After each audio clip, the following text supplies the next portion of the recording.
this is Taylon Hope. Hey, Taylon, how you doing? I'm great. How are you? I'm okay. Can you hear me okay?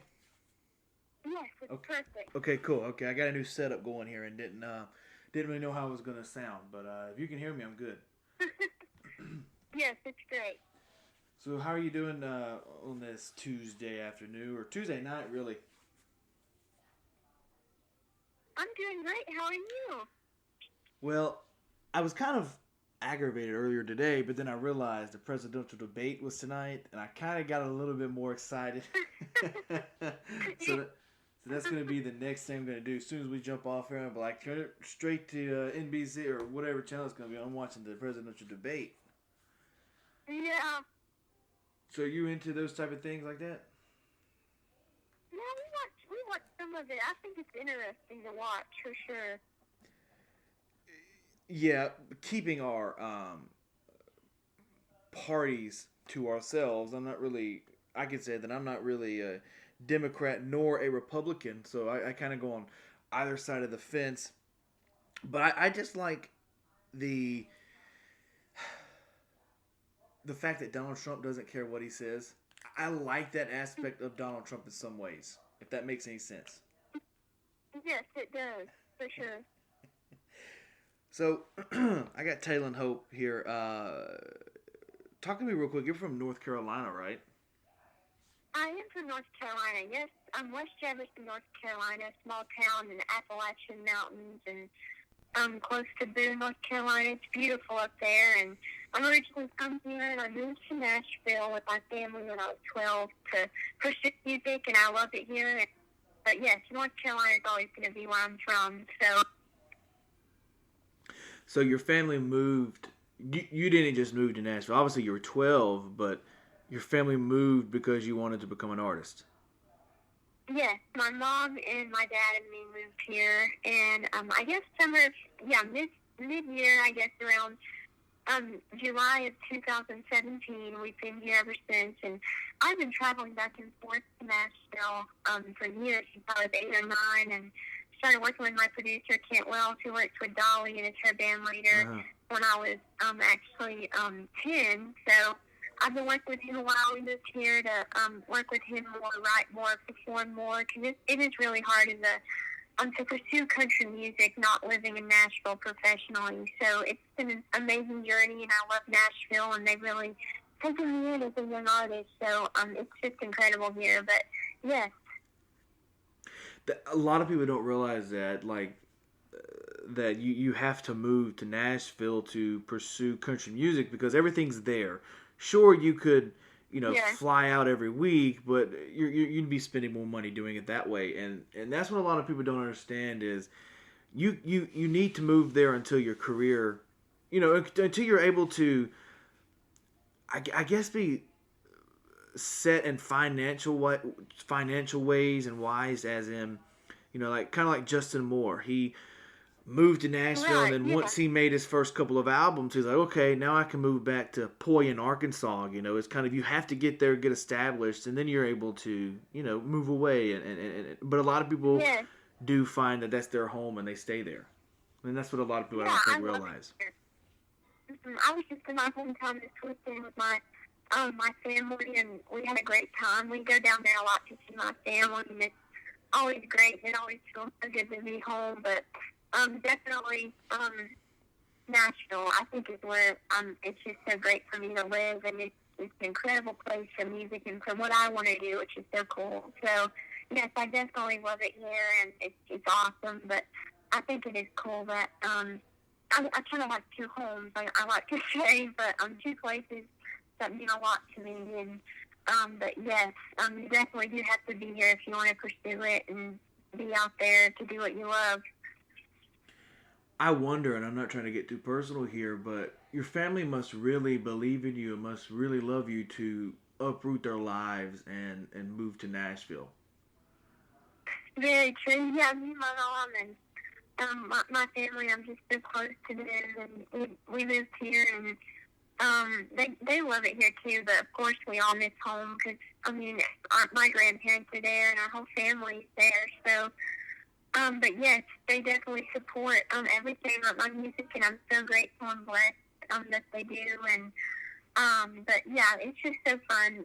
They're just a part of the journey, and I'm blessed, and I thank God every day that they're there to help me do what I love. So yes, for sure, it's been a fun journey. But I love it, and they love it too. So.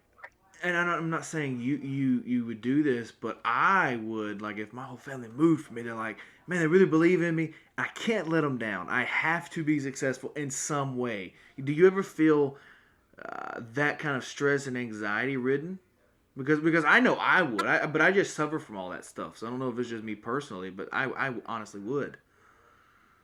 Right. Yeah. I don't think I have that. I just have always wanted to get stuff done and wanted to pursue everything I could. I don't really feel that pressure just because I just love it so much, and that they're just happy for me and just want me to do what I love, and it's led to some pretty cool things. So I wouldn't say I have that. I just really want to do what's best for me and my family, and this is what's just gone well for us and for me, and I've just gotten to do some pretty incredible things in my 15 years, and the years that I've been doing music and pursuing it, it's been amazing. So,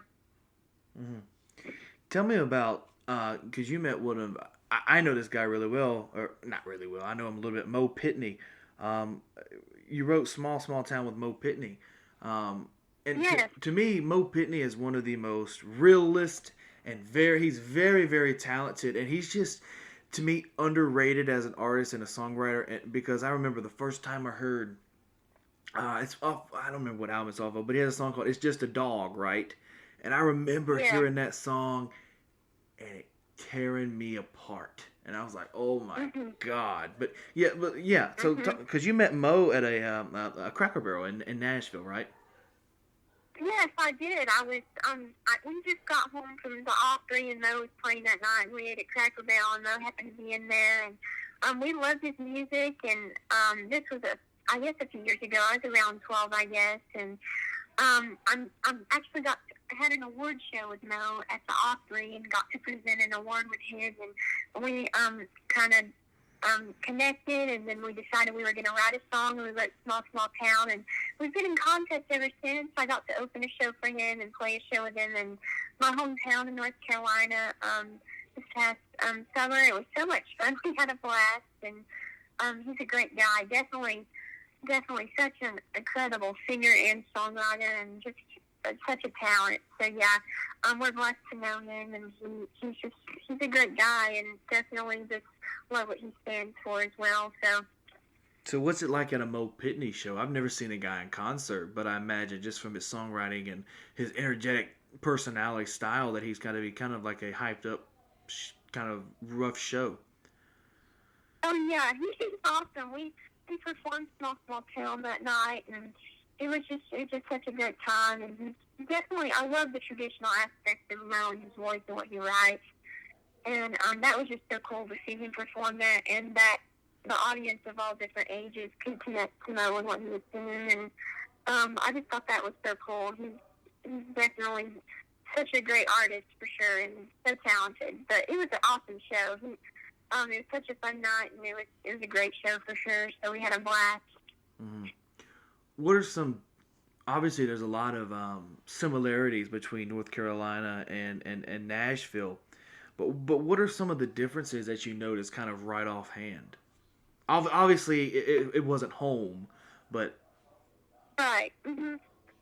Yeah, for sure. Definitely, I'm from the mountains, and that was one of my favorite parts of North Carolina. It's just beautiful and really just so peaceful there. Definitely more slow pace, kind of like you're in a different time, and I love that too. I love the country. I'm a country girl, definitely where I'm from. But then you get to Nashville, and there's not as many mountains. But what I love about Nashville so much is that we live in the country right outside of the city, and we can drive, I guess, 20 minutes, 25 minutes, and get to the city to be able to perform at the Wild Horse or something like that, which is so cool that I can still have, we're out in a field and then ride and be able to, go and do something, which is something I don't feel like we have in North Carolina. But North Carolina is just somewhere you want to go to write a song and just be with your family and just just really relaxed and just it's beautiful. Every part of it's beautiful. But Nashville is definitely more fast-paced and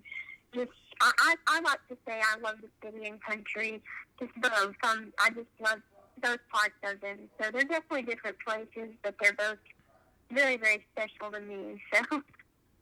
What's your favorite part about North Carolina? Definitely, I would have to say just a lot of the music down there is amazing, and the mountains, of course, and the skies, and it is true the sky is bluer there. So, the weather's great. I miss the snow a lot. That's one thing I really miss about North Carolina. We don't get much snow here in Nashville. Just if you get an inch, though, you'll go to school. But in North Carolina, you get just a little and you won't go. So I do miss that, and being able to go out and sled in snow days, and just I just feel like North Carolina is definitely more, I guess, just more beautiful scenery for sure. In Nashville, it's just more for like the places you go and the places to see and the people to meet and just yes. But I love North Carolina. I would have to say that's my favorite part for sure. My family's there, so. Mm-hmm. I remember because when I was in school, I'm down here in Mississippi, and so I remember when the weather got really, really bad, really cold, and they called for sleet, and it barely even did anything. You couldn't see anything. But I remember they canceled school for like 2 days. I just missed that feeling of the we get out of school. You don't have to repeat it. So, and I know Nashville. Tennessee is kind of like Mississippi in certain ways. Certain parts you go, it stays hot year round, and it gets cold every now and then. So I can only imagine your feeling of, okay, we're used to having these big snow days, and then here there's no snow, rarely any snow. Yeah, I just think the weather in Tennessee is it's very different. It's a different type of hot and a different type of cold. Like it's very bitter, and like in the summer it gets super humid, and actually this week it's been freezing. So at school and stuff.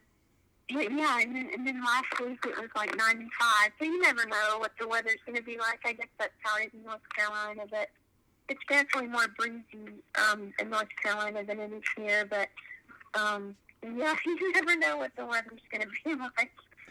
I wonder what it's like, because for me, down here and even in Tennessee, it's like hot one week, cold the next week, hot one week, cold the next week, cool one day, very hot. And it's like aggravates my allergies and my sinuses, and it gets messed up. But I can only imagine what it's like for someone that has to do a business trip, let's say 3 months. They have to come from like New York or Washington, D.C., and they have to come down here, and they have to kind of go through what we got to go through. I can't imagine what their allergies are kind of like, because I know mine are really bad.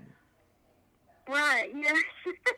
I know there's a lot of people that have really bad allergies down here. So tell me about, how did you go upon signing with Dolly Parton's company, DreamMore Resort?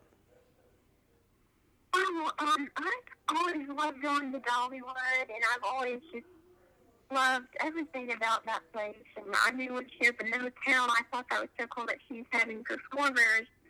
And I work with Kent, who's Dolly's producer and family then, and I have for a few years now. And it was just so cool. I love DreamMore, and I love Dollywood, and I just love performing there. It's a beautiful place. So it's just so awesome down there. It's Tennessee, but it reminds me a lot of North Carolina. We actually always meet people halfway in Pigeon Forge or Dollywood and some homes, since it's like midway to Nashville.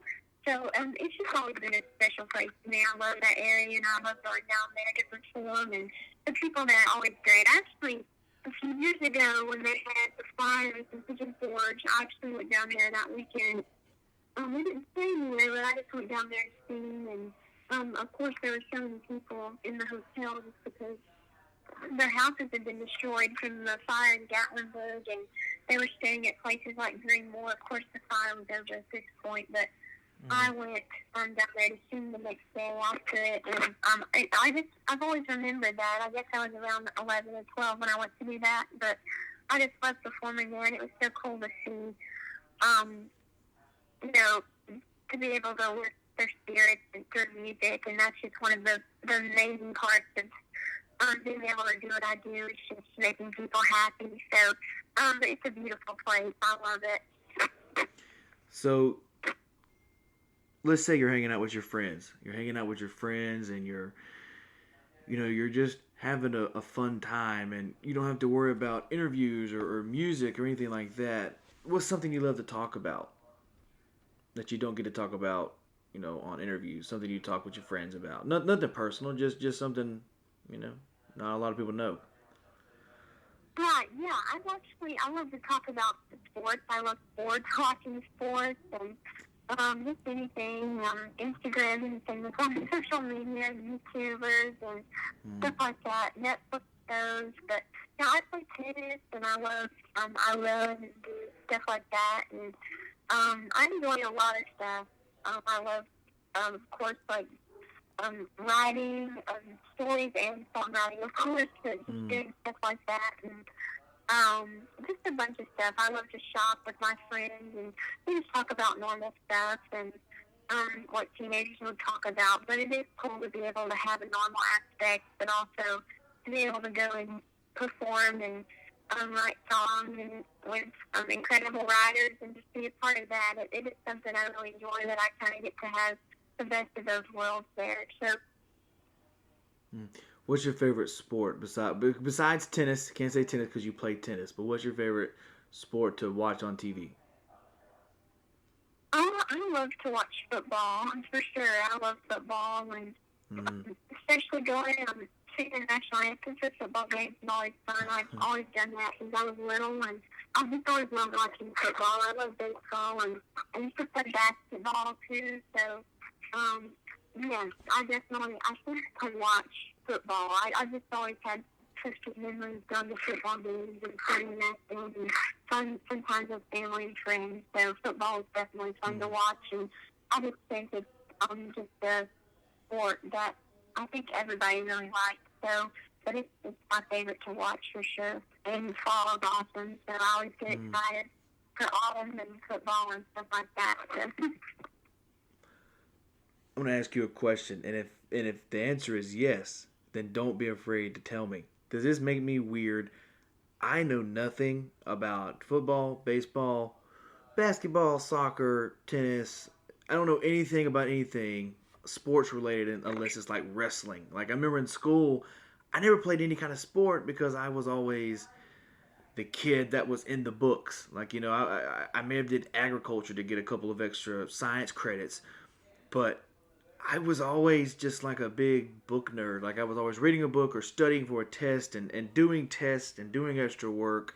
So does that make me weird? I know it makes me a nerd, but does it make me weird? No, definitely. I've always been, and that's one reason I don't play sports, a lot of sports, is obviously because of music, but I also have to, keep my studies good, and I've always just loved school and being able to do it with friends and have a social life and also learning things. So I would not say that's football. I know a bunch of people like that. I mean, it's smart people. Yeah. Who is the one musical artist in your life that, and it's probably going to come out weird, I'm going to say it, that doesn't matter what they do, you're going to continue to listen to their music? Because I think it's kind of bad to say now, because I will hear a Michael Jackson song in the store and stuff like that, and I'm kind of like, or to come on my phone, I'm like, I don't know if we're allowed to play that yet. But I still enjoy his music and will always listen to his music. I just will feel weird every time it comes on. I feel that way too. I really love Dolly, and she's, I don't know, ever since I was little, she's been the person I would look up to and everything. And even I've done stuff with her Imagination Library before, and I work with them stuff in DreamMore, and I really just, I'm such a songwriter as well. I mean, singing's my thing, of course, but having an aspect to do country music, you really have to be a writer and write your own stuff and write about your personal experiences. So that's what Dolly does, and I just feel like she's been an inspiration for me, and so many other artists, such as Reba, Vince Gill, and Keith Urban, my favorite Rob, they're just my big influences for sure, but, I love David Sage too. They're great writers and vocally incredible, and, this Dolly, I just feel like she's the best of what she does, and she really gets, what she has, she gives to other people and wants the best for everyone. And also, just all the times I've gotten to talk to her and meet her, she's just so humble and is grateful for everything she's been given. So that's how I would always want to be. And thank God for everything, and just be able to give back and not every day. And I feel like she's just made the best of her career. Her voice and her songs, I call them, unreplaceable. So she's incredible, and she's just the artist I've always looked up to. That it's not going to change for me. She's just, just like a star to everyone, to me, and she's just someone I think everybody looks up to in some way. Like everybody knows Dolly, and everyone is associated with her son Howard, her books, her amusement park or something like that she's done, her movies, and I've always looked up to her, so. Have you ever met Dolly? I mean, I know that's probably a crazy... I have met Dolly, yes. Okay. I actually got to open up for her at the Run, and this year in January, it was incredible. It was for a fundraiser, and the Run was sold out. I got to go on right before her, and I've met her when I was 11 first in Greensboro with Kent and my mom, and it was so much fun, and I was just so excited. We met her backstage at her Pure and Simple tour, and then I've met her a few times since then, and she's just just so humble and so sweet, and she actually has my album and knows me. So she actually called me. The last time I guess I saw her was a few months ago, and she always calls me Jolene. So it's just funny. So was it kind of great? Was it kind of nerve-wracking to meet Dolly, because obviously she sounds like she's your hero, and they always say don't meet your heroes. So were you kind of a little bit on edge of meeting her, or were you just kind of, let's do it, I don't care if she, because there's a lot of people that's like, I don't care if they're a prick or not, I'm still gonna enjoy their music. Well, of course I was nervous to meet Dolly. I remember the first time when I was 11, I was like, oh my gosh, I'm about to go meet someone I've only seen on TV and listened to their music since I can remember, and I just looked up to this person. So, but I was just more excited than anything, because the meter Dolly's really short. Me was like, how she's on, she's like to my shoulders, and I'm like almost 5'6", so she's really small. She's just the sweetest lady and so pretty, and it's a great talent, and I was just so excited to just be in her presence. Now, it's interesting. I was listening to Dolly do an interview one time, and she says that sometimes she'll just wake up and she'll have these dreams, and it's supposed to like a vision of a song, and so she'll jot it down in a notebook. She has a big notebook pad and a pen sitting there right beside her bed in case anything like that happens. And she was also talking about how she records her music on cassette tapes. She's old. She says remains old school, and she does it on cassette tapes and sends it over, and they convert it to whatever. And I find that very interesting. Yeah, for sure.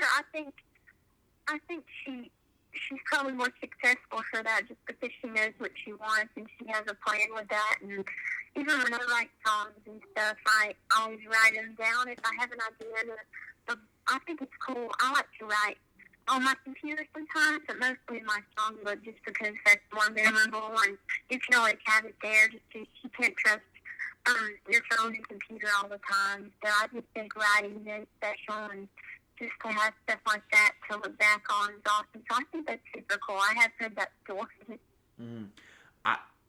I used to write songs a long time ago, but for people, would think writing music would be easier if you're writing it in a notebook, because let's say if you write a line and a line says, my life has been grand or something like that, but that line doesn't, go with that verse or that chorus. So I would imagine people marking it out and then moving that verse or that line of a song, if it works, to another verse or maybe to a pre-chorus or a bridge.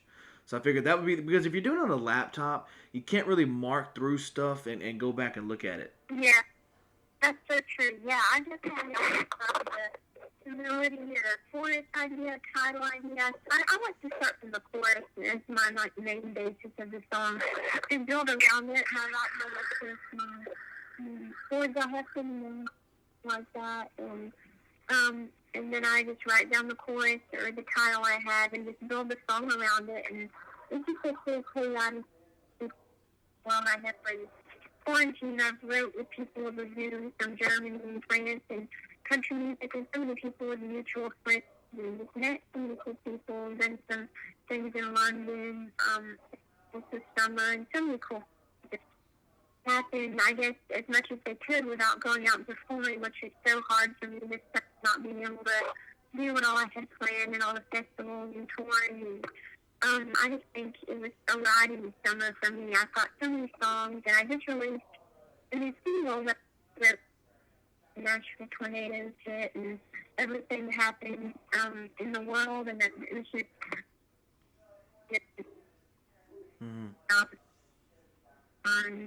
you wouldn't appreciate the good, and it's called If It Wasn't for the Storms, and it's available on all digital streaming platforms. Everyone's watching it, so check it out, and the Taylon Hope music and everything on all digital streaming platforms.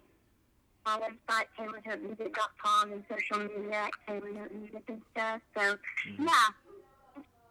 also with Bill who's one of my favorite people to write with, and I've been writing with Casey Beathard, who's an incredible writer here in Nashville. He wrote so many hits, and we've wrote actually a couple songs in the past 2 months, and I'm just so honored to be able to write with him, and some of his songs he wrote, like Don't Blink, The Boys of Fall, so many incredible songs, and I was blessed to be able to write with him and Bill, and just so many cool things are coming, and actually going in the studio on Friday to record my Christmas single that I just wrote a couple weeks ago, so that's coming soon, so excited for that. Christmas is always fun and uplifting, so this song's really cool. I think everyone's going to really like it. So, yeah, so some cool things are coming, and just performing out places more, but just still being safe. I've been playing at the listing room a lot, and the Mockingbird Theater, and I know the Wild Horse is opening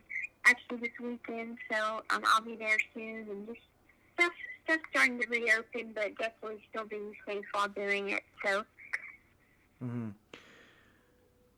What kind of shows or movies are you watching on Netflix nowadays? Are you binge watching anything with this, quarantine crap we got going on still?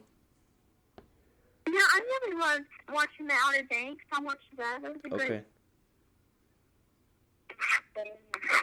Just a bunch of new shows on Netflix that they've released, and it's really cool. All the movies they've been able to release, and I've been watching those and some old movies, and but yeah, just shows like that are out there. I'm just down to watching things. So, but yeah, me and my family definitely watch more movies recently with everything going on, especially this summer. I'm just having more family time. So. Mm-hmm.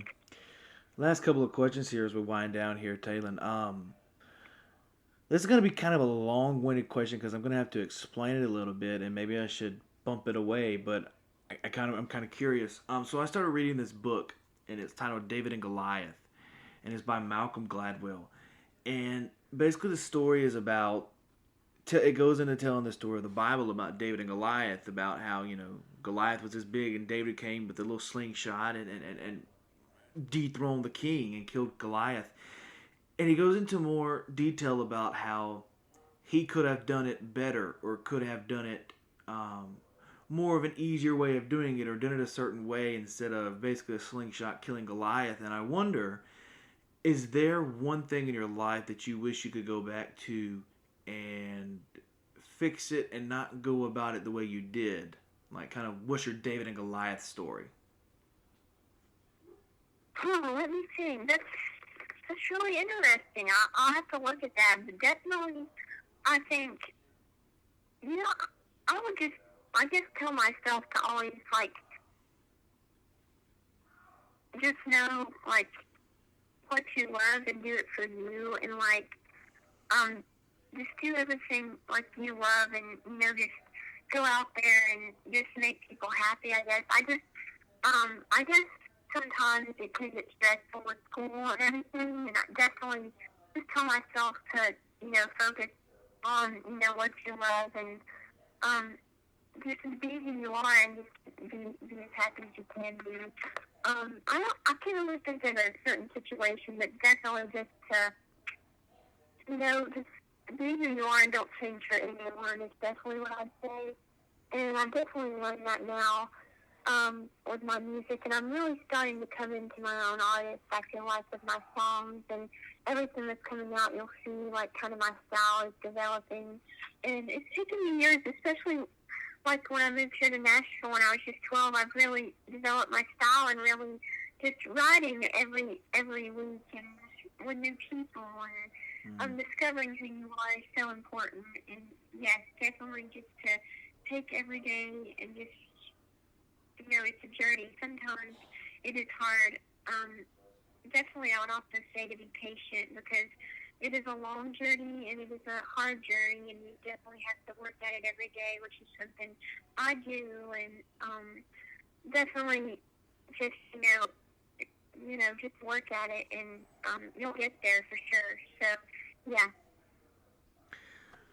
Well, Taylon, I appreciate you coming on here for this half hour that we've done. You can get her new single, If It Wasn't for the Storms, available anywhere you get music. I liked it. I hope you guys would like it. So go buy it or stream it. I used to say buy it a lot, but let's be honest, I don't like spreading lies. I don't really buy music that much anymore, unless it's like from. So I always stream music, So I always go in here and say buy it, but stream it or do something with it. Share it with your friends. Let's get this song out there. Yes, for sure. Thank you guys so much, and thanks for having me. And go follow me on social media at Taylon Hope Music, and let me know what you think of the song, and go stream. And God bless you guys, and thanks so much for having me, and it's been such a fun time. Thanks, Taylon. Thank you.